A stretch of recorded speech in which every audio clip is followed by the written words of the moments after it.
Today's episode of GPE is brought to you by Spedicue Productions in association with Still Toking Productions and the Dorkening Podcast Network. A tisket, a tasket, a brown and yellow basket. I send a letter to my mommy on the way. I dropped it, I dropped it, I dropped it. Yes, on the way I dropped it. A little girlie picked it up and put it in her pocket. She was trucking on down the avenue with not a single thing to do. She went pecking all around when she spied it on the ground. This is Geoffrey Mark Plays Ella. I'm Geoffrey Mark. Ella, the first lady of song, the greatest singer in history, Miss Ella Fitzgerald. And every time you join us, we're going to be playing Ella's music on a theme.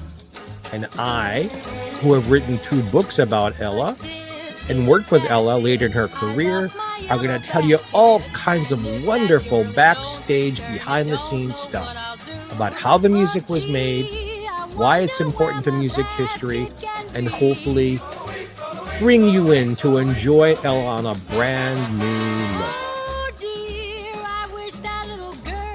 Could see.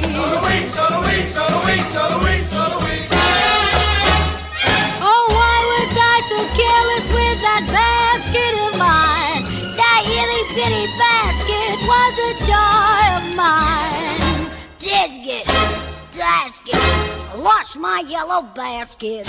Won't someone help me find my basket? Make me happy again. No. No,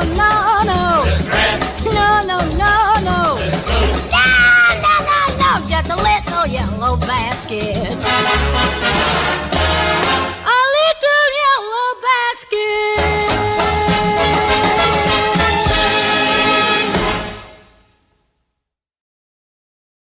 Hi, cats and kittens, and welcome to another edition of GPE. Hey, I've got a special show this time because I get to share with you something of Ella's that is fairly recently released, and it's something that was not released when it was first recorded.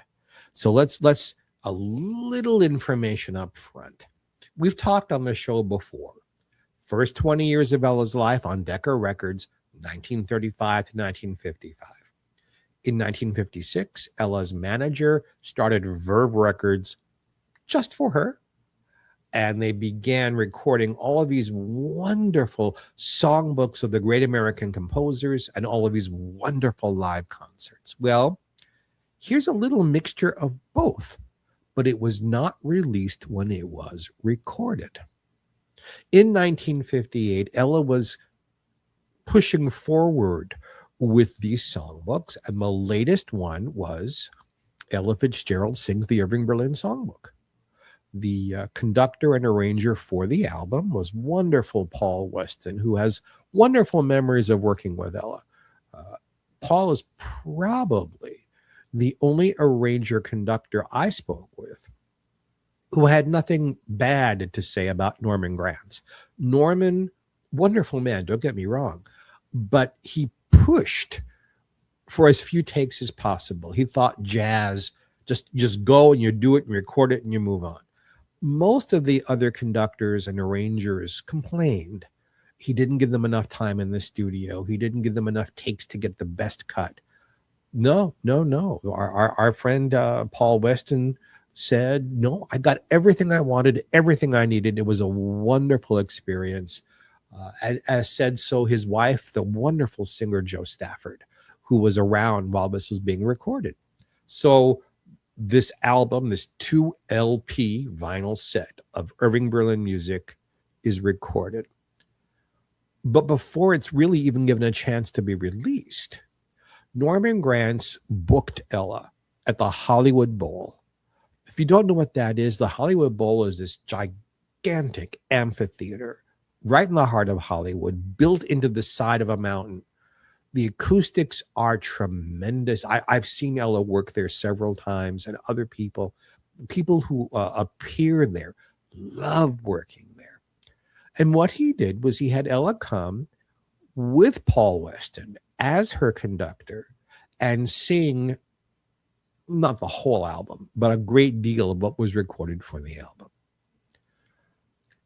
He didn't professionally record that concert, but he had a recording going just for his own amusement, just for his own personal archives.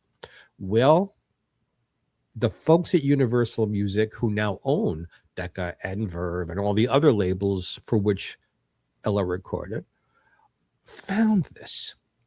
And in 2022, they released it on the Verve label. So I say all of this. This is the only time Ella really devoted an entire concert like this just to one album. Certainly the only time at the Hollywood Bowl. There is another recording of Ella doing Cole Porter, but it's not as complete as this one is. It is also the only time Ella performs live with Paul Weston as her conductor. So it's a lot of firsts and onlys on this. The only thing I'm going to say before we get to our first song is, because it was not recorded through the house system, because it is a kind of Norman's own bootleg recording, the sound quality is not up to the standards we usually like to have here on GPE. But I thought this is so rare and so much fun. So if you will open up your ears just a little wider for this episode and understand this is not what we're used to, I think you're going to have a lot of fun. I've sequenced these songs the way I think Ella would have had she chosen the sequence. And we're going to start with a song, I've Got My Love to Keep Me Warm. Those of you who are big Ella fans, who know the Irving Berlin songbook, will notice that for some reason, although the body of the song is the original arrangement, it doesn't start off the same way the album does. And I'm not sure why that is. So sit back, pretend it is summer.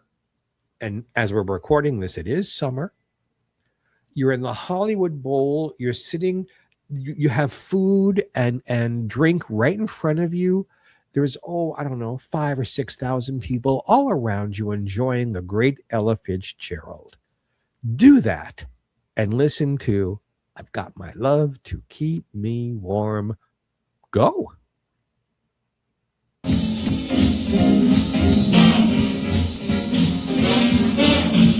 Snow is snowing, the winds are blowing, but I can weather the storm. What do I care how much it may storm? I've got my love to keep me warm. I can't remember a worse December. Just watch those icicles fall. What do I care if icicles fall? I've got my love to keep me warm. Off with my overcoat, off with my glove. I need no overcoat, I'm burning with love. My heart's on fire, the flame grows higher, but I can't weather the storm. What do I care how much it may storm? I've got my love to keep me warm. Snow is snowing, the winds are blowing, but I can weather the storm, storm, storm. What do I care how much it may storm? 'Cause I've got my love to keep me warm. I can't remember a worst December. Just watch those icicles fall, form, form. What do I care if icicles form? 'Cause I've got my love to keep you warm.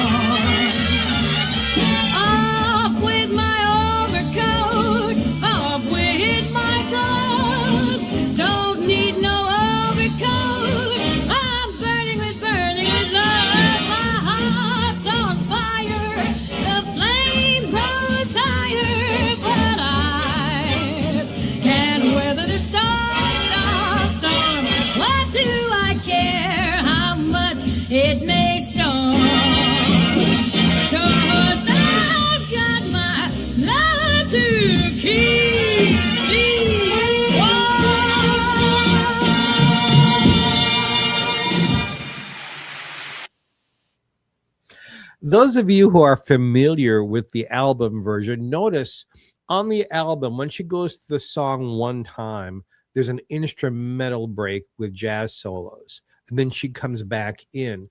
For the purposes of the concert, I guess they felt the audience might be bored if she was just standing there.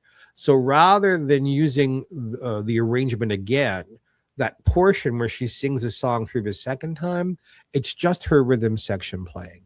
Then the band comes in where the band came in on the album. Is that trivial enough for you? Because I know you fans out there, you want to know all this stuff. And if I don't talk about it, you're going to get back to me and say, hey, Geoffrey Mark, how come you didn't notice? Believe me, I notice. Let's get to the second one. Irving Berlin, who lived a very long time, 101 years almost. Born in Russia, Israel Berlin was his real name. They anglicized it to Irving Berlin. If you're a fan of Mr. Berlin's music, and you'll notice it in this concert, he seems to be almost obsessed with writing about the weather and dancing.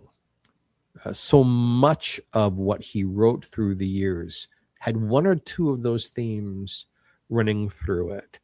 So this is one of the dancing songs. You'll also notice that probably if we looked at Mr. Berlin's entire career, the two people for whom he wrote the most music, meaning he literally wrote songs to come out of their mouths, were Ethel Merman and the incredible Fred Astaire. This is a Fred Astaire song. This is from one of the Fred Astaire Ginger Rogers movies, for which Mr. Berlin wrote the music and the lyrics, by the way. So let's enjoy Ella enjoying Fred Astaire by singing Let's Face the Music and Dance. If you please, Mr. Music.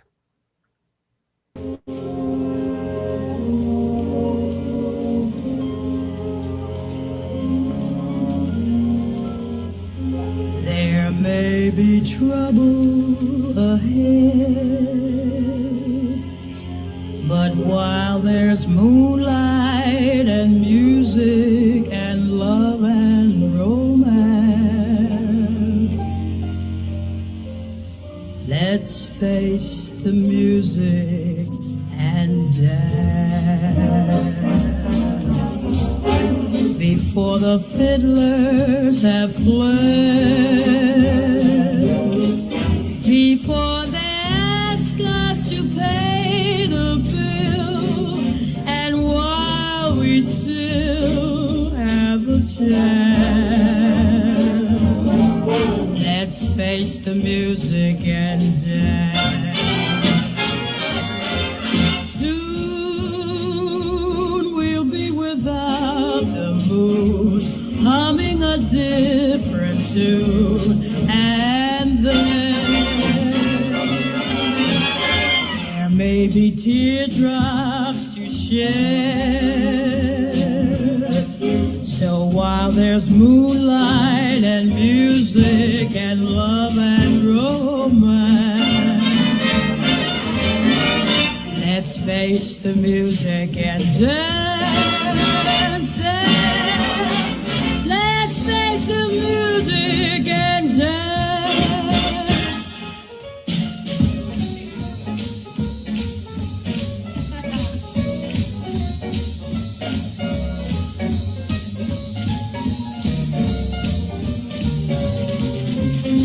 There may be teardrops to shed. So while there's moonlight and music and love and romance, let's face the music and dance, dance. Let's face the music and dance. So while there's moonlight and music and love and romance, let's face the music and dance.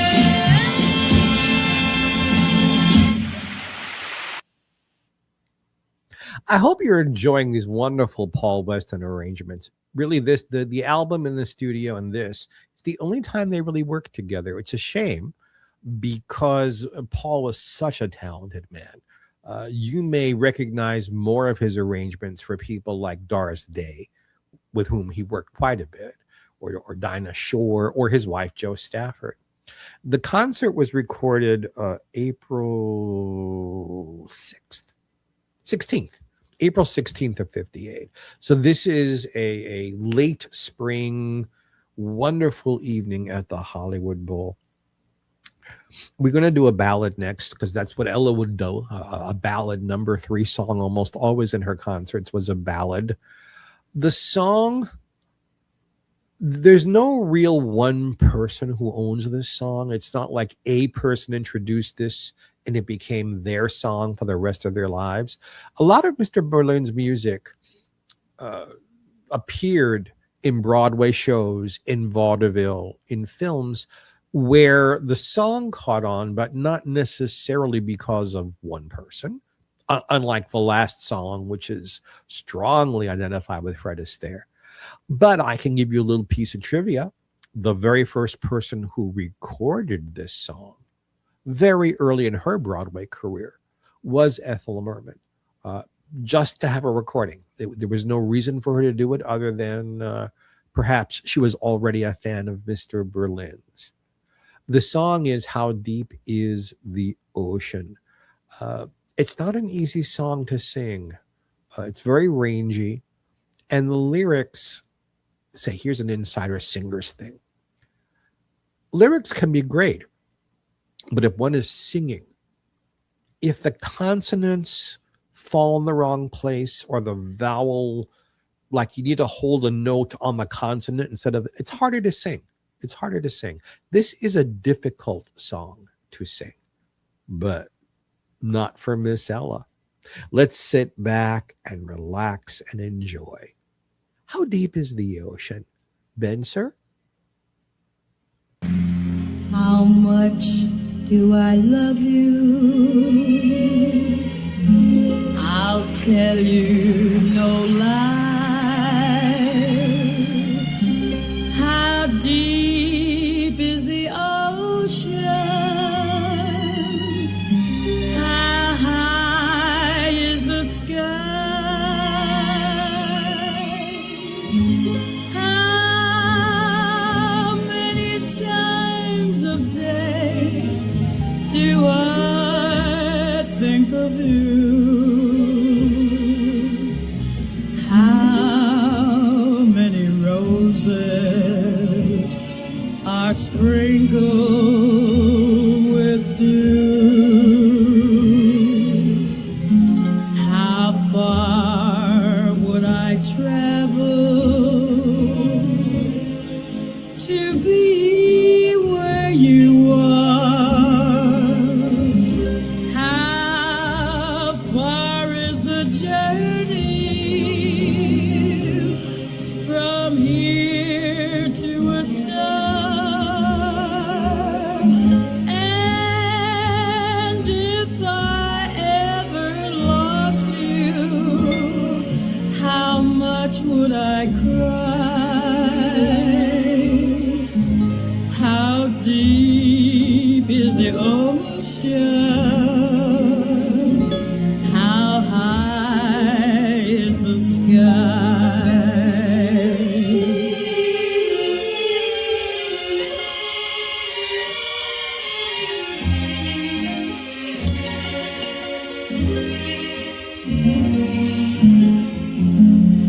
How far would I travel to be where you are? How far is the journey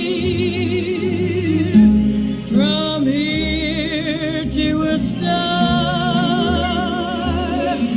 And if I ever lost you, how much would I cry? How deep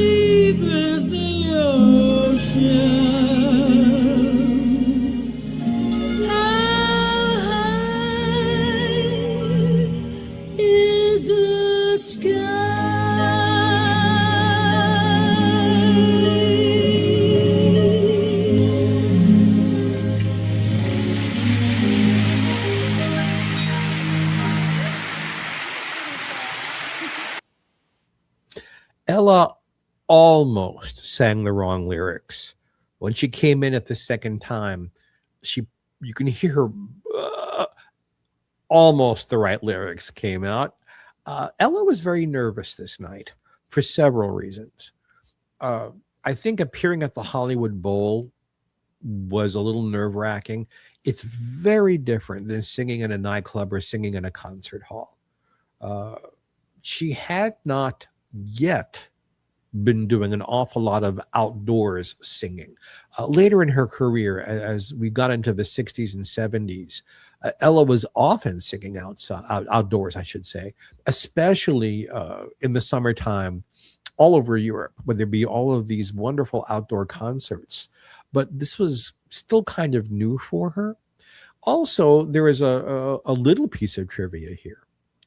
All of these live albums that Ella made through the years either featured her with her trio or quartet, or with them plus one, or with the Count Basie Big Band, or the Duke Ellington Big Band, but there's no commercially released album where Ella is singing live with strings.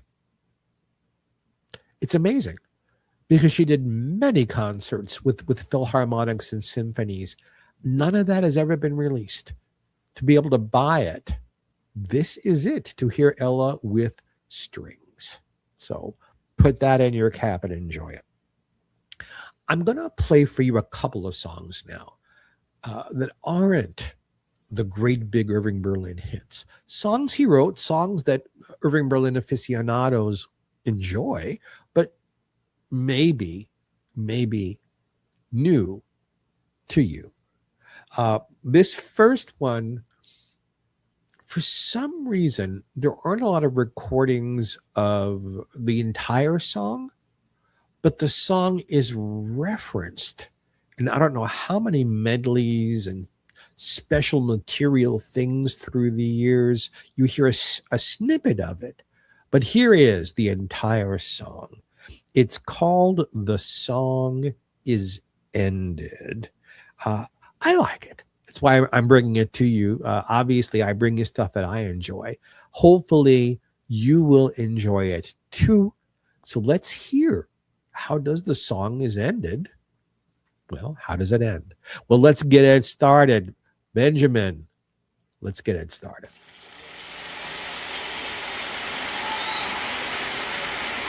The song is ended, but the melody lingers on. You and the song are gone, but the melody lingers on. The night was splendid, and the melody seemed to say, summer will pass away. Take your happiness while you may.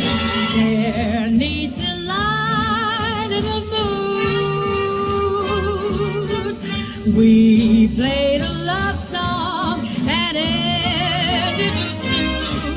The moon descended, and I found with the break of dawn, you and the song are gone, but the melody lingers on and on and on and on and on and on. Baby, na na na na na, you don't be beauty dee, bye dee dee bye bye dee da, ba la la dee da da dee da dee da, ee la la la la dee da da. There neath the light of the moon, we played a love song that ended soon.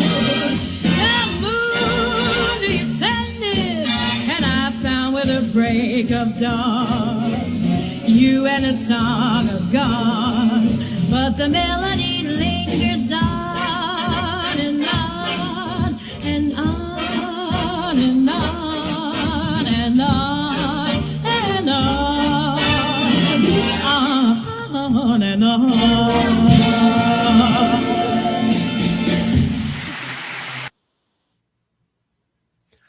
It was short, but it was sweet. Notice Irving Berlin's lyrics here. I mean, I can't imagine anyone writing cleaner, less risque lyrics than Irving Berlin. But, you know, the reference to the dawn coming and the person and the song are gone does kind of sort of intimate that perhaps they had spent the night together and come the break of day, the guy split.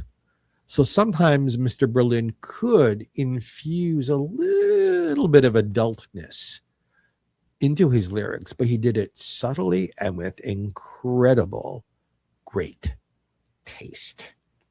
This next one, again, unless you know Mr. Berlin's canon, you probably have never heard this before. It's a song called You're Laughing at Me. Before we play this song, I just want you to note, again, I assume you're a big fan of Ella's because you're here with us every week. Notice that Ella seems to be just the teeniest bit tentative about these songs. The reason is she'd never sung them live. When she did other live concerts, usually by the time Norman Granz got around to recording a concert, it was filled with songs that Ella had worked out live. She tried them this way and that way and kind of got into the groove of the song and felt really comfortable with it. And that's why the albums, or at least that's one of the reasons why these albums, these live concerts are so good. But here, Ella went into a studio, recorded these things, and there was no out-of-town tryout. There was no going around the country and trying these songs out and getting into the groove with them and then going to the Hollywood Bowl. And also, Ella had no idea if this was ever going to be released. This was a big push promotion for the album to sell copies of it in Los Angeles. She had no way of knowing that, you know, half a century later, this would be released and the general public would be listening to it. So you're hearing Ella. It isn't that her vocals is not wonderful, but without the usual confidence she had in live concerts. I wanted to make sure I said that before we move forward. You're laughing at me? Well, don't laugh at me and don't laugh at Ella. But let's listen to this song. And I hope, I really do hope I'm bringing you something new. Here's some new Ella. Go.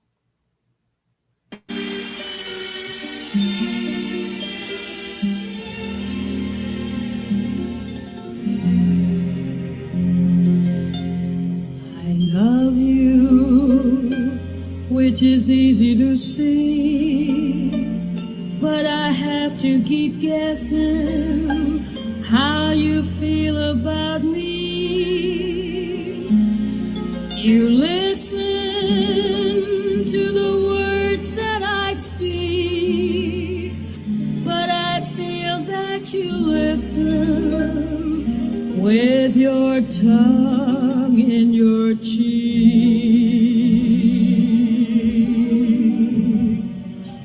You're laughing at me. I can't be sentimental 'cause you're laughing at me. I know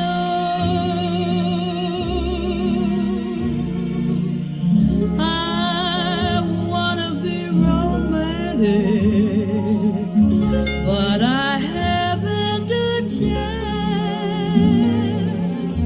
You've got a sense of humor, and humor is death to romance. You're laughing at me. Why do you think it's funny when I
You're laughing at me, laughing at me, laughing at me.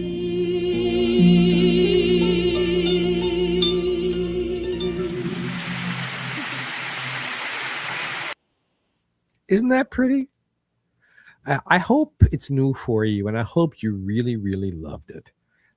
It's fun for me to bring rarities to you. This whole album is a rarity, but I don't know that I would have known that song if not for Ella's Irving Berlin songbook. I think that's a hallmark of some of the songbooks Ella recorded, that Norman Granz chose songs. Obviously, he would choose the greatest hits, but he would also choose songs he loved or that the composer really loved, but were not necessarily all that well known by the public. And she kept songs from just sort of disappearing into the dust. She kept them alive by recording them. And I hope that's one of them. We're going to do another weather song, possibly the most famous of the weather songs that Irving Berlin wrote. This was a song written for Broadway, I believe originally introduced by Ethel Waters. It became one of those songs that sooner or later everybody recorded. In the late 1930s, for a film Irving Berlin wrote called Alexander's Ragtime Band, named after his first big hit in 1911, Ethel Merman sang this. And it was associated with Merman in the 30s and early 40s.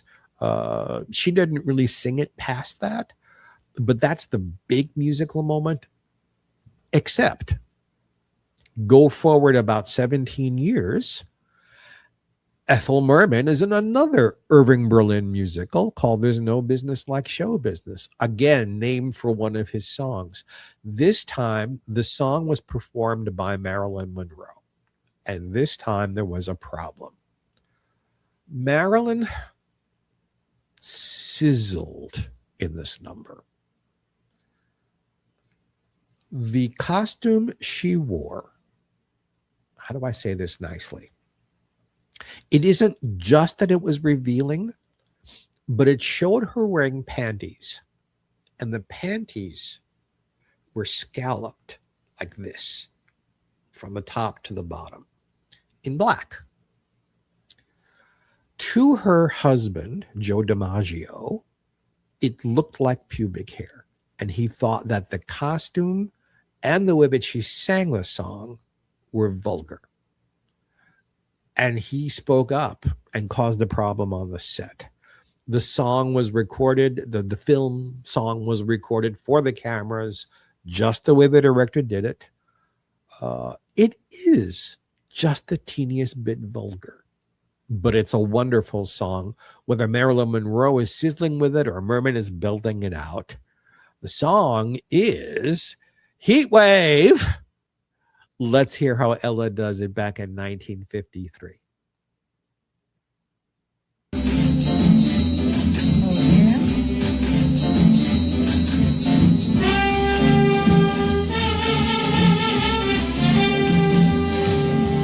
Having a heat wave, a tropical heat wave. The temperature's rising and it's surprising. She certainly can.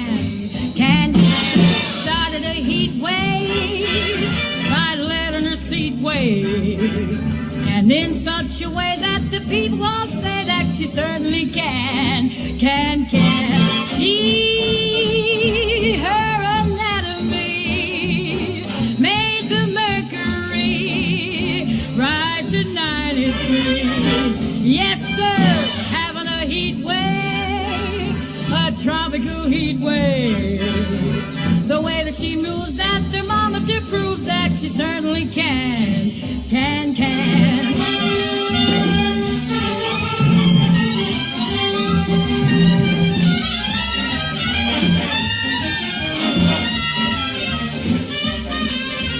Gee, her anatomy made the mercury jump to 93.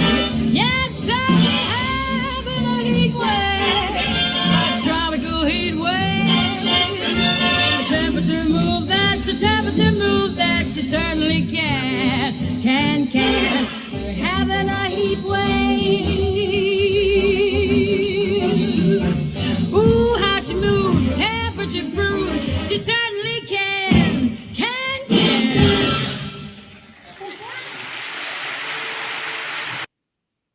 Ella's laughing and I'm laughing because she goofed up the words.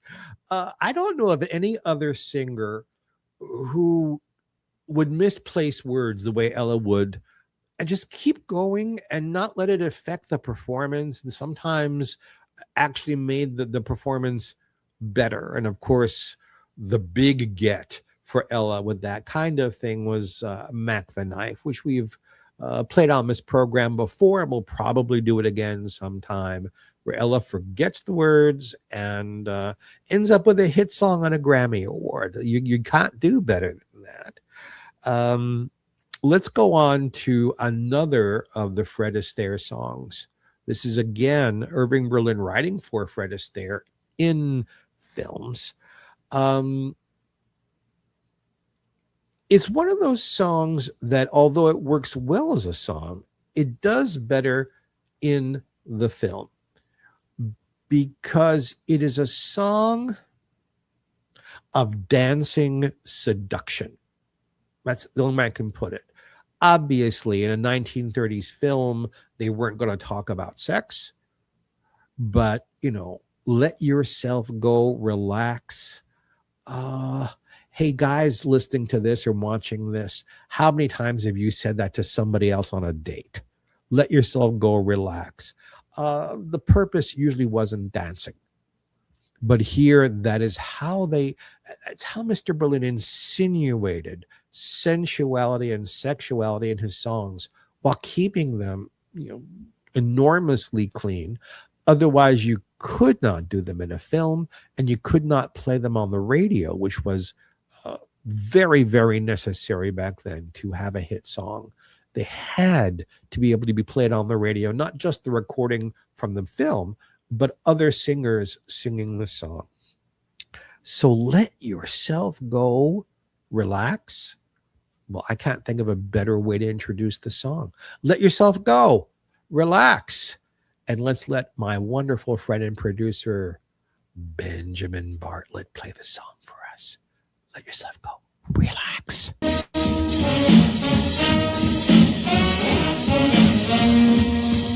Listen to the band, don't you get a bubble? As you listen to them play, don't you get a glow? If you step out on the floor, you'll forget your trouble. If you go into your dance, you'll forget your woe. So come get together, let the dance floor feel your leather. Step as lightly as a feather, let yourself go. Come hit the timber, loosen up and start to limber.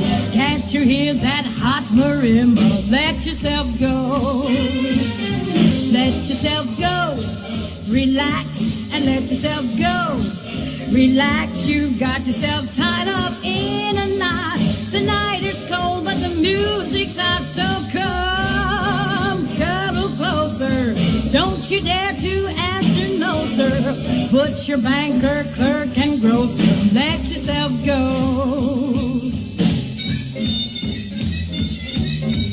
That's Harry Edison, Sweet Edison playing there.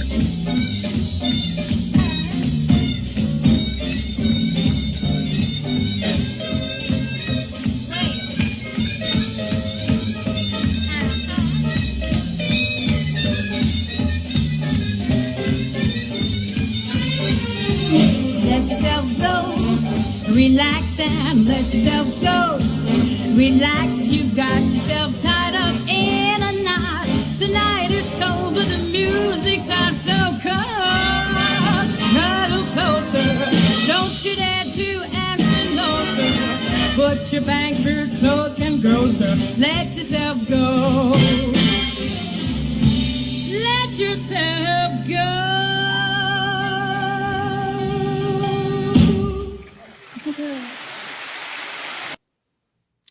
Two things I want to say. First of all, in case you couldn't hear me, that was Harry Sweets Edison playing behind Ella on that song. And secondly, when I'm recording these shows for you, in order for me to see you and be at the right eye level, I look in my own eyes. I can see me as I'm talking to you. I was trying to be intimate, and instead, I did one of the most awkward things I've ever done on a camera. Right before that song, I bopped my nose into my microphone. I'm sorry. I was trying to do this, and instead, I did something awkward and vulgar. I apologize for that. And yes, I was aware I was doing it when I did it, and I just sort of bit my tongue so I wouldn't ruin the song. You're going to forgive me, aren't you? Of course you are. Please? Good. This next song, believe it or not, is a reject. And you're going to say, Geoffrey Mark, you're putting my leg. No. This next song was written for a Broadway show called The Coconuts. It starred the Marx Brothers. And in rehearsal and out-of-town tryouts for the song and the show, the powers that were decided the song didn't fit, that it slowed the show down, that it took away from the Marx Brothers' zany antics. And you'd think, oh gosh, this is one of those rarities Jeff was talking about. No, no, no, no, no. This might be the most famous of the Irving Berlin ballads, despite being tossed away from the Coconuts. It is a song, if you know Mr. Berlin's music at all, if you know the Great American Songbook at all, you know this song. It's how I feel about all of you. I'll be loving you always. Please to enjoy.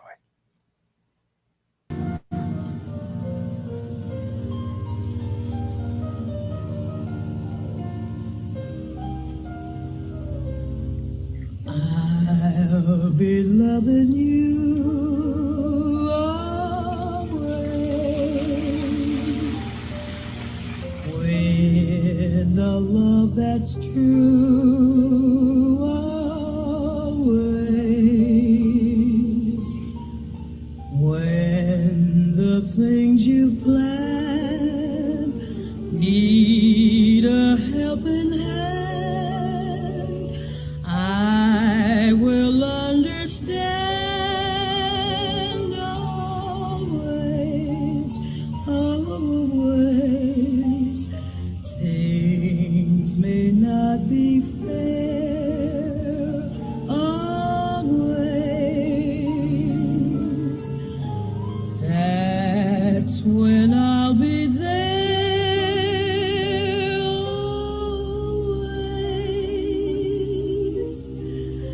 Not for just an hour, not for just a day, not for just a year, but always.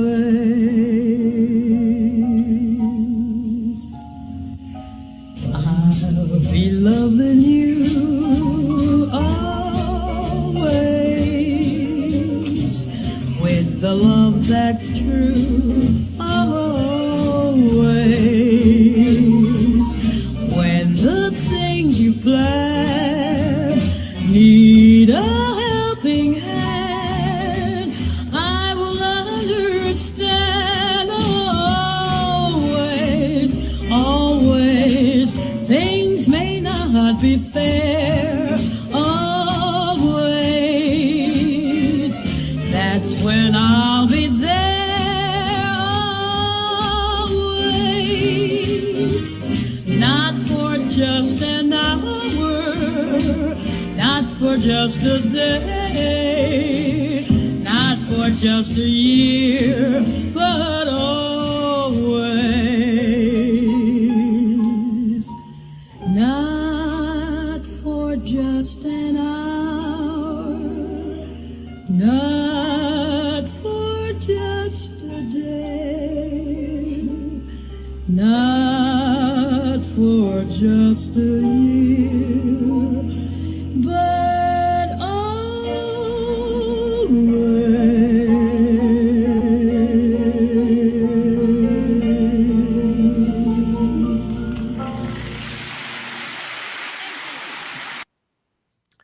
An amazing sentimental love song, and the word love isn't mentioned. Mr. Berlin was a genius.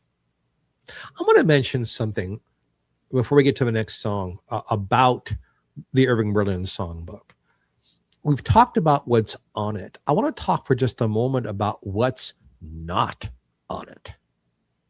There is nothing from Annie Get Your Gun. I Got Lost in His Arms. Can you imagine Ella Fitzgerald singing I Got Lost in His Arms? Or They Say That Falling in Love is Wonderful, or Moonshine Lullaby, or You Can't Get a Man with a Gun. There's no business like show business. Nothing. Call Me Madam. There's one song, but nothing Ethel Merman sang. Not The Best Thing for You, not Hostess with the Mostess on the Ball, not You're Not Sick, You're Just in Love. Can you imagine if they would have put Ella in the studio and had her do a duet with herself? Because it's a counterpoint song. How brilliant that would have been. For some reason, Norman Granz did not want Ella to record any of that kind of music. Very little from anything that wasn't on Broadway first or in the 30s in films. The later stuff, there's nothing. White Christmas, she records that song on her Christmas album, but there's nothing from that film either. Interesting choices, and I thought I'd share that thought with you. We have one more Fred Astaire song. And for those of you who are big Ginger Rogers fans, please know when I say they're a Fred Astaire song, yes, Ginger was there. Yes, Ginger danced to these. And sometimes Ginger would get a chorus of these. But they were written for Fred Astaire to sing. They were plot points in the films, and they featured Fred. No disparaging of Ginger, just that's how it was. Top Hat, White Tie, and Tails is such a fun song. Most people get the lyrics incorrectly because there are references to things that men wore back then in the 1930s when they got all dressed up formally that men don't wear anymore, and people don't know what he's talking about. So listen to the lyrics here, and we'll maybe talk about one or two of them on the other side of the song. Top Hat, White Tie, and I've never worn tails. I'd love to. I need to get some sequin tails. I just decided. Top Hat, White Tie, and Tails for Geoffrey Mark, but now just for you. Go ahead, Ben.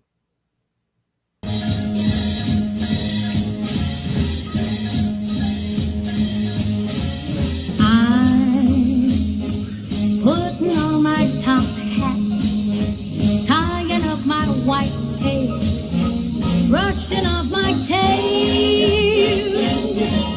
I'm doing up my shirt front, putting in the shirt studs, polishing my nails. I'm stepping out, my dear, to breathe an atmosphere that simply reeks with class.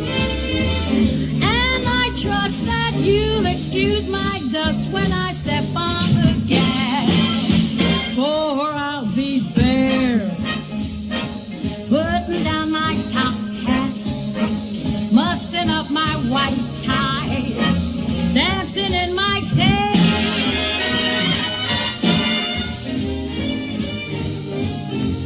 I just got an invitation to the mail. Your presence requested this evening, it's formal. A top hat, a white tie, and tail. Nothing now could take the wind out of my sails, because I'm invited to step out this evening with top hat and white tie and tails. I'm putting on my top hat, tying up my white tie, brushing off my tail. I'm doing up my shirt front, putting in the shirt studs, polishing my nails. I'm stepping out, my dear, to breathe an drinks with class. And I trust that you'll excuse my dust when I step on the gas. For I'll be there, putting down my top hat, mussing up my white tie, dancing in my tail.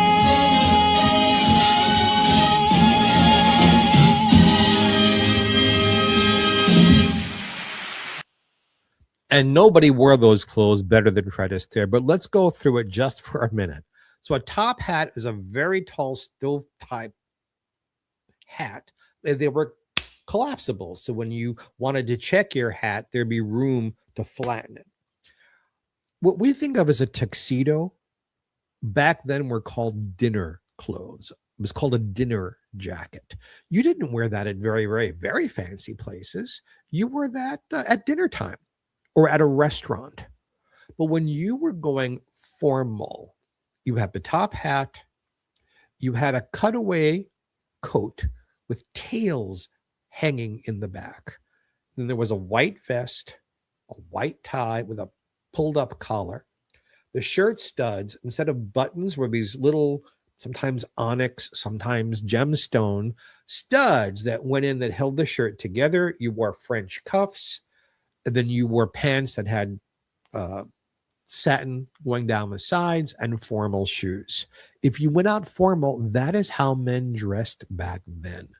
That kind of wear kind of went away in the 1960s.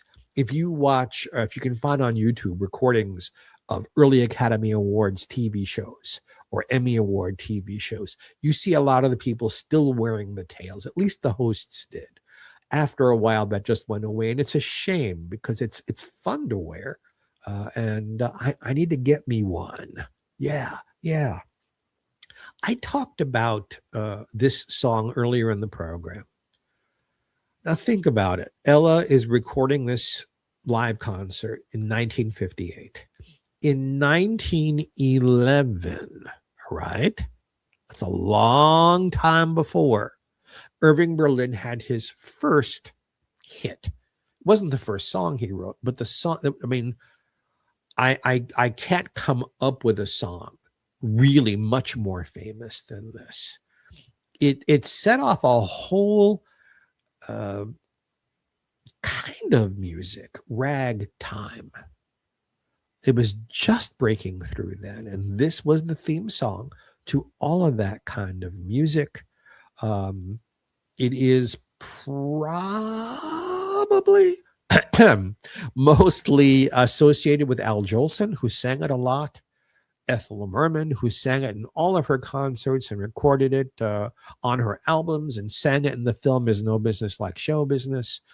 The song, it's hard to do something different with this. So listen to what Ella does with it. It's not usual that Ella does character singing while she's doing a song. Almost always it's straight jazz, but here she gives it a little schmaltz, a little something extra of character because of what the song is. The song is Alexander's Ragtime Band. Go.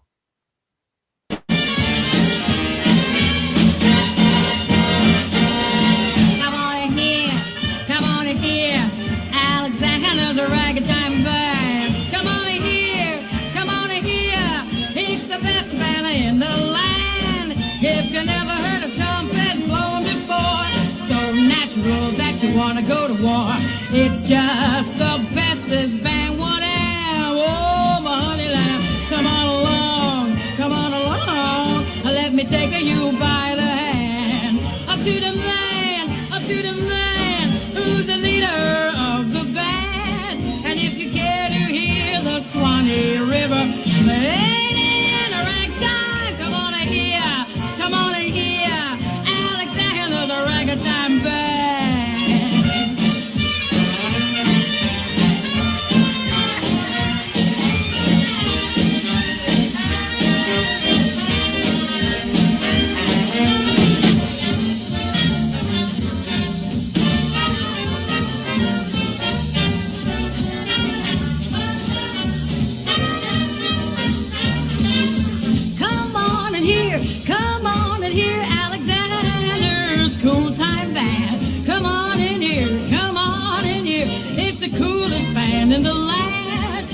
if you never poop it,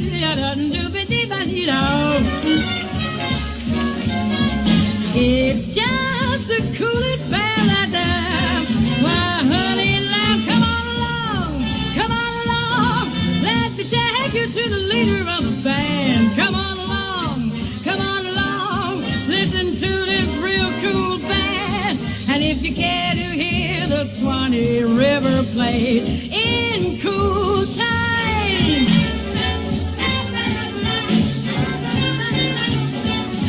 or if you care to hear the Swanee River played in a ragtime,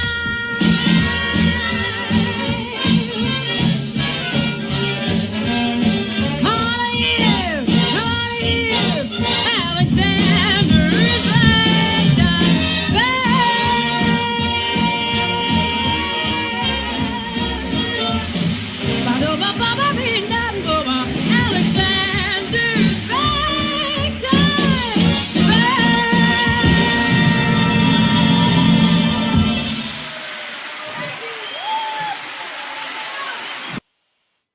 When the audience starts applauding long before you finish, you know you've done a good job. Irving Berlin. I mean, think about it. Alexander's Ragtime Band. There's no business like show business. White Christmas. Easter Parade. God Bless America. His music really does still live on with us. Probably more than any other composer. We, the whole world, we took Irving Berlin's music to our hearts. Very happy to play this for you. This rare concert released on the Verve label by Universal Music. Our time is unfortunately up. If you love being here with me, you're also going to love our talk show. Benjamin Bartlett and I have a talk show live every Wednesday, 4 p.m. Pacific time, 7 p.m. Eastern time. I know you guys live all over the world. God bless you that you're here with us from all over the world. So adjust that time for wherever you happen to live because it's live. And Ben and I talk with some of the most fascinating people in the entire world. And we are thrilled that millions of you are joining us on that program as well. Let's thank Randy West, our wonderful announcer. Ben is my producer on this show, co-host.